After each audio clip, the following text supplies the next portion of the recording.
ឡើងមកជួបអូនស្រីក្រមុំឆ្នាំថ្មីអើយឈ្មោះអ្វីទៅជីវ៉ាបើមិនប្រកាន់សុំស្គាល់ម៉ងប៉ាផ្ទះនៅម្ដុំណារៀមរាសុំស្គាល់បានទេបងចំណូលថ្មីមកពីភ្នំពេញមិនចង់ទៅវិញអើយពេលបានជួបនូលអងចង់តែនិយាយជាមួយឆ្លើយឆ្លងហេតុអ្វីខឹងប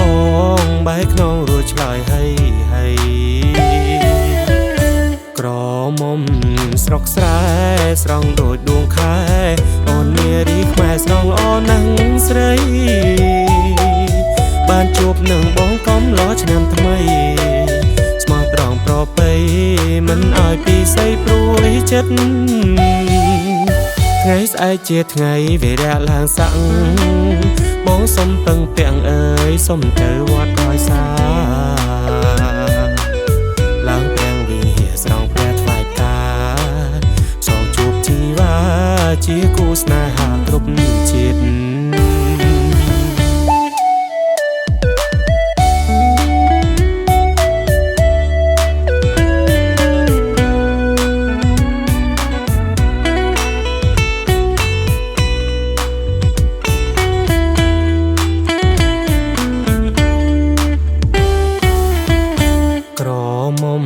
ស្រុកស្រែស្រង់ដូចដួងខែអូននារីខ្មែរស្រង់ល្អណាស់ស្រី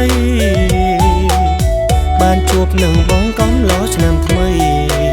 ស្មោះត្រង់ប្រពៃមិនឲ្យពីស័យព្រួយចិត្តថ្ងៃស្អែកជាថ្ងៃវិរៈឡើងសាំងបងសុំពឹងពាំងអើយសុំទៅវត្តដោយសារឡើងព្រាំងវិញហៀស្រង់ព្រះថ្វាយផ្កា